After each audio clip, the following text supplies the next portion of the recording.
వనపర్తి జిల్లా అమరచింత మున్సిపాలిటీ కేంద్రం వద్ద ఉద్రిక్త వాతావరణం చోటు చేసుకుంది. కాంగ్రెస్ బీఆర్ఎస్ శ్రేణుల మధ్య వాగ్వాదం తీవ్ర ఉద్రిక్తతకు దారితీసింది. సంఘటనా స్థలానికి పోలీసులు చేరుకున్నారు. 2వ వార్డు బీఆర్ఎస్ అభ్యర్థి సువర్ణ భర్తను పోలీసులు అదుపులోకి తీసుకున్నారు.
కాంగ్రెస్ బీఆర్ఎస్ శ్రేణుల మధ్య వాగ్వాదం తీవ్ర ఉద్రిక్తతకు దారితీసింది. సంఘటనా స్థలానికి పోలీసులు చేరుకున్నారు. 2వ వార్డు బీఆర్ఎస్ అభ్యర్థి సువర్ణ భర్తను పోలీసులు అదుపులోకి తీసుకున్నారు. ఇదే అంశానికి సంబంధించి మరింత సమాచారాన్ని మా ప్రతినిధి గురుప్రసాద్ అందిస్తారు. గురుప్రసాద్, చెప్పండి.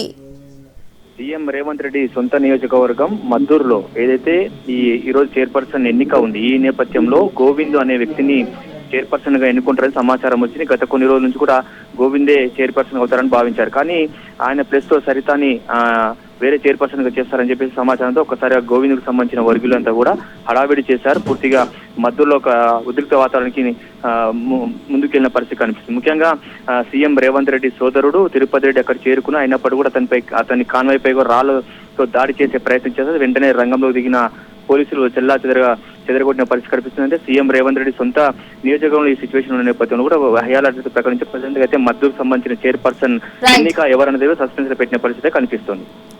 Thank you Guruprasad.